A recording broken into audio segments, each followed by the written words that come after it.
Makanya para nabi dari mulai Torah, Nafiim, Ketuvim, atau semua nabi-nabi di dalam perjanjian lama, itu memberitakan kabar baik bahwa Mesias, Yesus akan datang.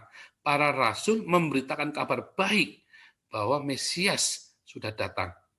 Ya, coba kita lihat gambarnya ya.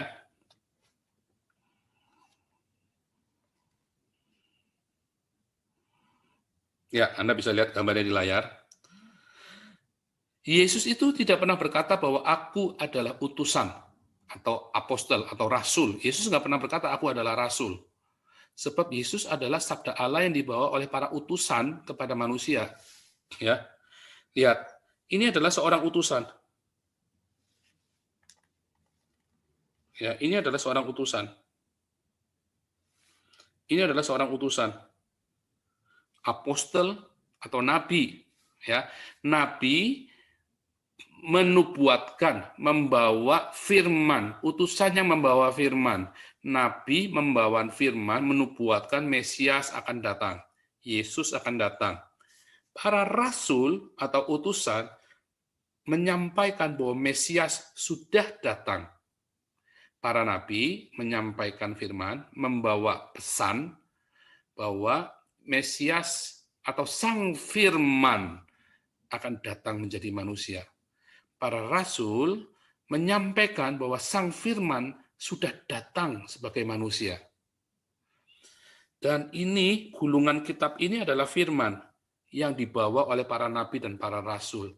Dan Yesus adalah ini, gulungan kitab ini. Yesus adalah sabda. Yesus adalah sabda yang dikirim.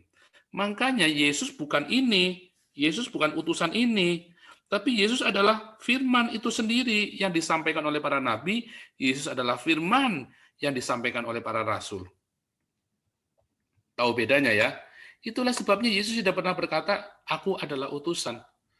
Yesus tidak pernah berkata, aku adalah apostol. Memang dalam Ibrani menyebut Yesus adalah apostol, tapi Yesus tidak pernah berkata, akulah nabi, akulah apostol. Nggak pernah.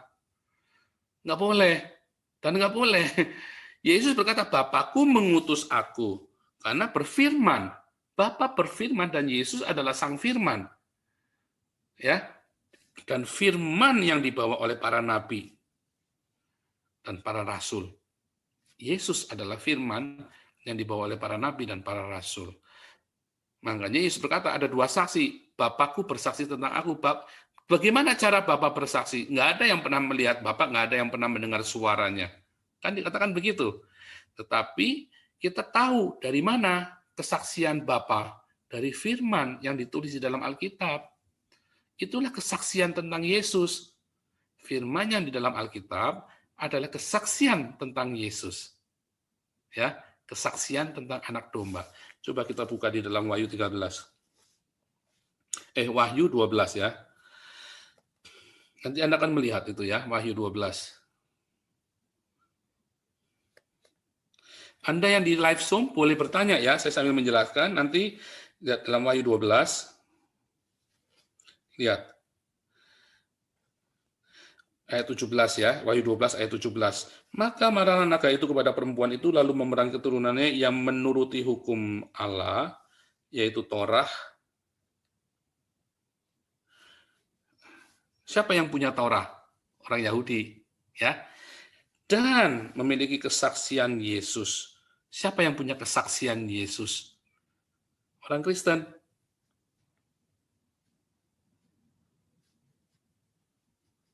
Ya, Yahudi dan Kristen. Makanya nanti ada dua saksi Allah. Ya, nanti itu dalam video saya Antikris ya, Antikris 1 2 3 4. Nanti Anda bisa melihat itu ada pelajaran tentang bagaimana cara membaca kitab Wahyu. Ya, dalam Antikris 1, Antikris 2, 3 dan 4 video saya di YouTube ini juga ya. Anda lihat masuk ke dalam apologetika history. Di situ nanti akan ada playlistnya apologetika history, nanti akan melihat di situ cara membaca kitab Wahyu. Ya, nggak ada tafsir-tafsir simbol-simbol, itu semua nanti sesuai dengan apa yang tertulis. Jadi, nanti yang dua saksi Allah adalah orang-orang Yahudi. Kemarin kan saya bilang, mengapa orang Yahudi nggak bisa percaya Yesus? Karena dia menafsirkan yang di dalam Alkitab itu diinterpretasikan terlalu banyak, Sehingga mereka mempunyai standar-standar bahwa Mesias itu harus begini, begini, begini, sesuai dengan maunya mereka. Itulah sebabnya dalam Kisah Rasul 1, para murid bertanya, Guru, kapan engkau memulihkan kerajaan bagi Israel? Karena Mesias datang itu bagi orang Yahudi adalah pemulihan kerajaan bagi Israel. Karena Israel waktu itu dijajah oleh Roma, kan? Nah, tetapi malah bukan dipulihkan, malah Yerusalem dihancurkan. Karena orang Yahudi itu di dalam menafsirkan Tanakh itu menjadi Talmud dalam sebuah metafora. Makanya Mesias yang akan datang bagi orang Yahudi adalah sebuah kondisi kemesiasan. Sebentar ya, saya akan tunjukkan kepada Anda ya. Saya kemarin ada buat ininya. Saya ada capture dari videonya mereka ya. Saya ada capture dari video itu. Sebentar. Oke. Sebentar. Ini bagus sekali. Saya mau tunjukkan kepada Anda, itu bagus sekali. Nah, jadi saudaraku, itulah sebabnya ketika kita kita membaca Alkitab dan kemudian mengalegorikan atau memetaforakan, itu nanti kita akan terjebak dengan tafsir bebas. Lalu Anda memaksakan yang paling menang debat, nanti yang itu yang dipakai. Enggak. Anda baca teksnya saja, sederhana saja, simple. Teksnya saja. Itulah sebabnya saya merekomendasikan LAI, karena LAI tidak menafsirkan. LAI itu melakukan kontekstual, tetapi tidak menafsirkan, tidak memakai dogma. Itulah sebabnya orang Katolik bisa pakai, orang Protestan bisa pakai, orang Karismatik bisa pakai. Tetapi ketika Anda mau membangun dogma, Anda harus pakai bahasa aslinya. Jangan pakai terjemahan, walaupun bahasa Inggris. Karena apalagi terjemahan bahasa Inggris itu sudah jelas, sangat syarat dengan dogma. Gunakanlah LAI. Itu cukup. Ya, gunakan LAI, lalu Anda gunakan bahasa aslinya kalau Anda mau berapologia. Loh, kalau gitu yang nggak tahu bahasa asli nggak bisa berapologi. Iya, jangan.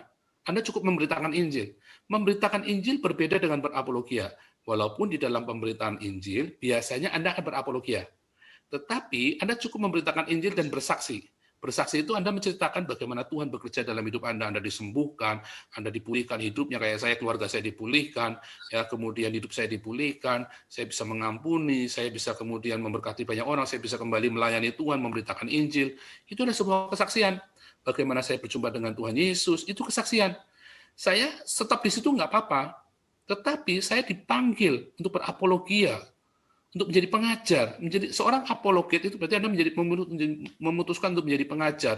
Seorang pengajar itu ya Anda harus dalam, narrow, deep dalam firman itu, bukan menafsirkan tapi ngerti bahasa aslinya. Ya, Anda lihat di layar Anda. Ya. Inilah menurut orang Yahudi, Anda bisa lihat ya, mengapa Yesus tidak diterima oleh why Jesus is not admitted by the Jews. Itu Anda bisa lihat dari Rabbi Tovia Singer maupun Jewish for the Jewish, atau banyak sekali pengajaran rabi-rabi yang menolak Yesus. Mengapa? Ya, kemarin ada tulis 4 ini ya. 1, harusnya Yesus itu mengumpulkan orang Israel ini. Ya. Kenyataannya semua suku Israel kan hilang, cuma tinggal 3, Yehuda, Benyamin, dan Lewi. Ya. Kemudian pengetahuan tentang Tuhan. Ya, artinya firman Tuhan itu akan dimaklumkan ke seluruh dunia. Tetapi Yesus malah disalib. Cuma 3 tahun hanya bagi Israel saja. Terus ada kebangkitan orang-orang mati. Dia bilang begitu. Tapi yang dibangkitkan cuma Yesus, cuma 1-2 orang. Harusnya semua itu dibangkitkan. Terus rebuilding of the temple. Harusnya dia membangun bait suci. Tapi kenyataannya bait sucinya malah dihancurkan. Ya kan? Jadi orang Yahudi nggak terima ini semua.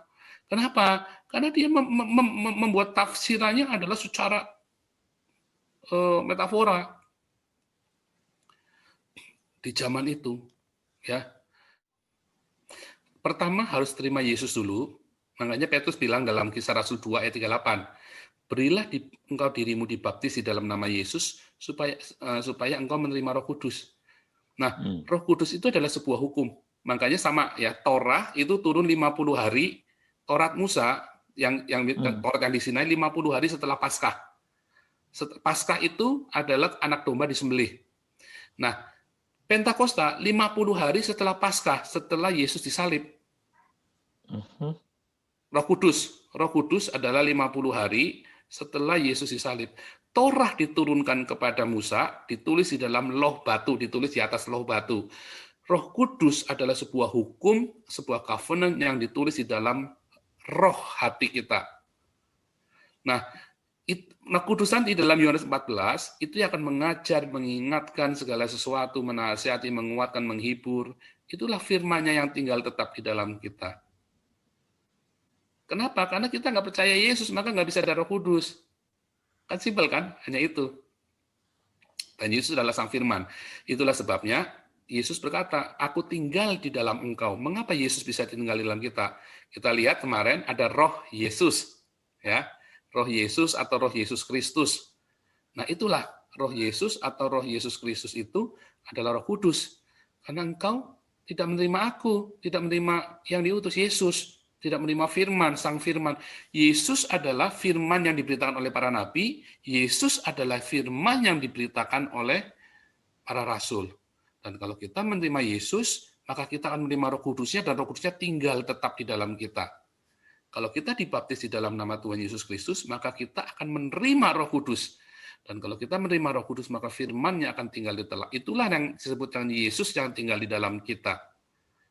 Itu.